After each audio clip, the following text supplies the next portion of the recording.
chapter 22, part 8, and most assuredly the last part. Picking back up on Jesus changing the prophecy. That's by his very lips. He's the one. Luke says, he says this to them. Now, he didn't write the Gospels. You know, we don't even get the first Gospel, Gospel of Mark, until 40 years after his death. And it's filled of quotes and sermons, Sermon on the Mount, different events. 40 years after his death. Well, whoever wrote that gospel, nobody thinks it was Mark, Matthew, Luke, or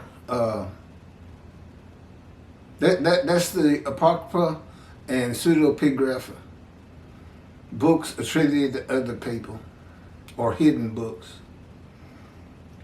They just, whoever wrote it, attributed to Mark, for instance.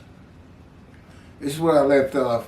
Jesus says all things written by the prophets concerning himself are accomplished by his riding an ass into Jerusalem to be delivered to the Gentiles, mocked, scourged, put to death, and rise on the third day.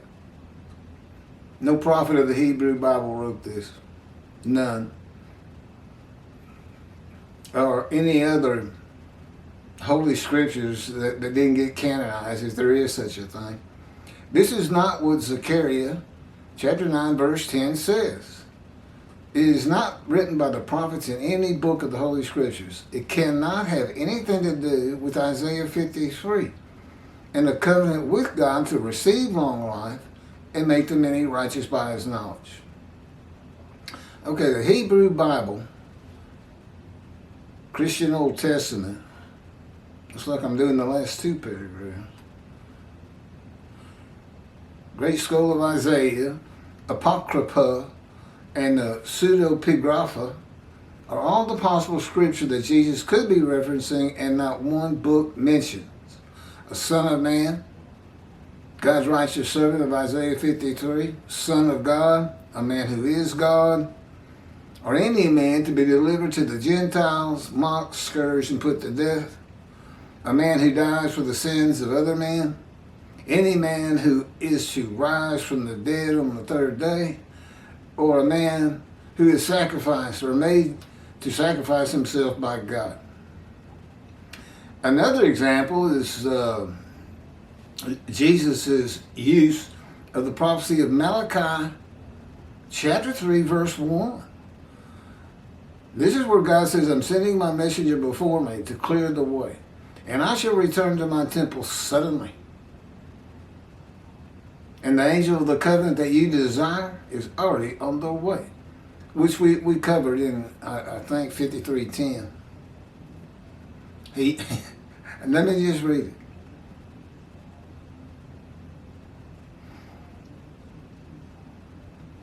Okay, it's his use of Malachi 3:1 to describe his cousin John the Baptist as being Elijah, who historically and by the scripture could not be him.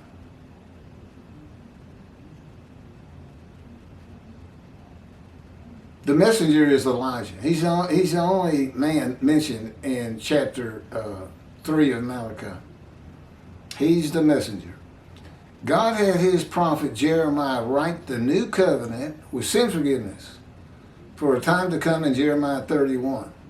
Had his prophet Isaiah describe Elijah, who I'm all for, in Isaiah 53, and had his prophet Malachi write that the angel of the covenant you desire is already coming, and the messenger of the covenant is being sent to clear the way for the Lord, who is Elijah.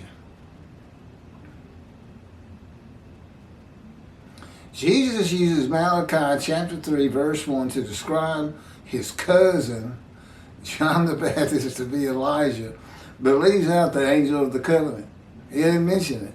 He uses the first two parts of that verse, but not the part where God says the angel of the covenant you desire, sin forgiveness, is already on the way. Why do you think he left that out? Because if John the Baptist is Elijah, The covenant's there. And there's nobody's sins to die for. All the Jewish people in the time of Jesus would have been sin-free if John the Baptist is Elijah. That's why the angel leaves early, by the way. It was for me too. There are two specific covenants to come in the day of the Lord.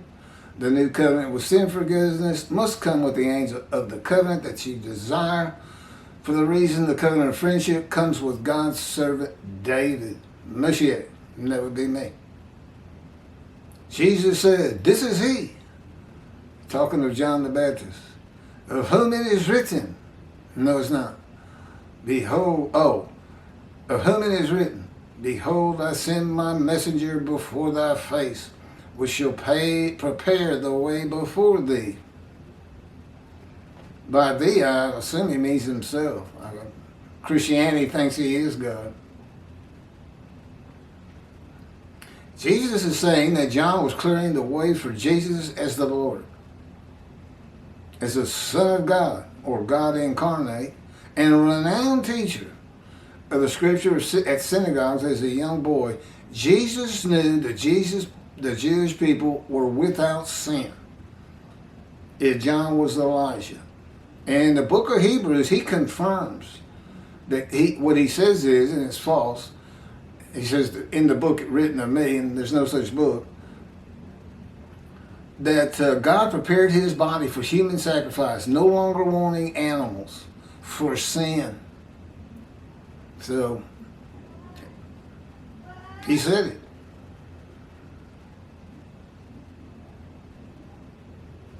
Jesus knew the Jewish people without sin if John was Elijah. That is why he did not mention the angel of the covenant. More deceit. He cannot die for the sins of the Jewish people if they are sin-free.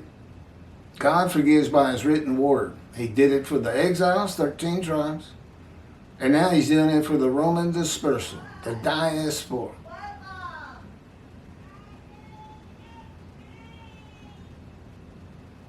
Not human sacrifice. I don't know what they're yelling at.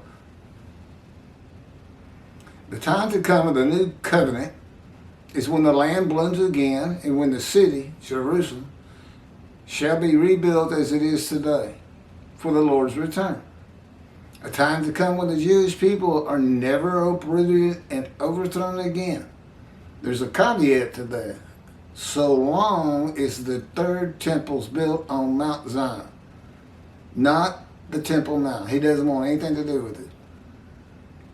Too small, tainted with Islam, and controlled by Jordan. Certainly we can find a big tract of land on Mount Zion. Between 68 and 70 Common Era, the Jewish people were revolted against Rome 4 times and were defeated, murdered, crucified, and forced to flee the lands of Abraham, beginning the diaspora, the Roman dispersal. The Jewish people were overthrown and uprooted after the death of John the Baptist. The scripture says that's not supposed to happen. Not only that, God is in his temple in the times of Jesus. Malachi 3 doesn't even come into effect.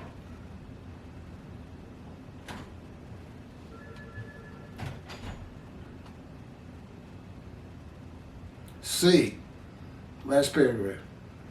The time is coming, declares the Lord, when the city shall be rebuilt for the Lord from the tower of Hanel to the corner gate, and the measuring line shall go straight out to the Gareb hill, and then turn toward Goa.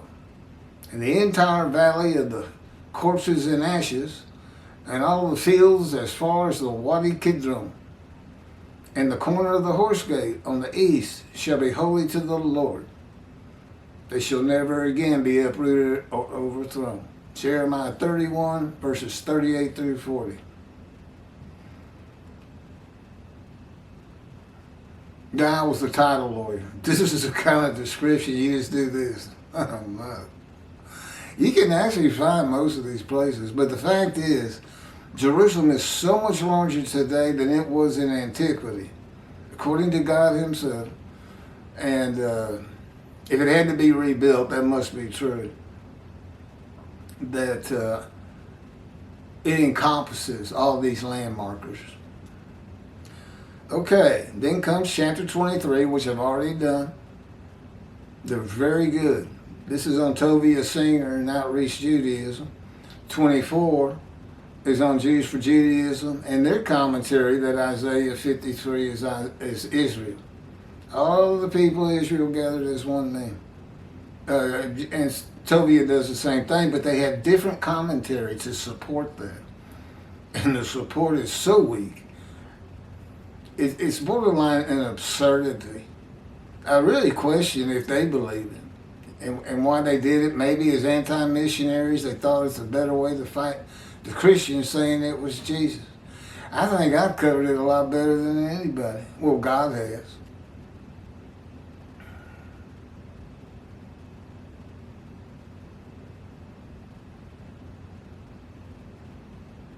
So anyway, we're going to be moving to chapter 25. I'm trying to get, it helps me if at the end of the video, and that's it for 22, I give the title for the next chapter. I tend to forget.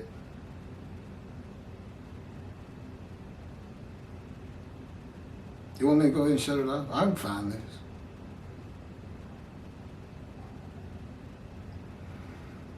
I'm scrolling through chapter 24.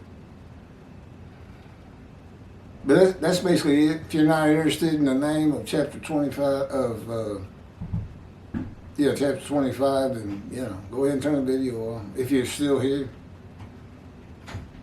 a lot of people don't stay long. I think mostly those are Christians. I've had Christians follow me. I'm like, so have y'all actually read anything I say about Christianity? It's the resurrection of the dead. Another false teaching. It's got to be straightened up. Thank you for watching. Tell all your friends. Tell your rabbis. They're dismissed.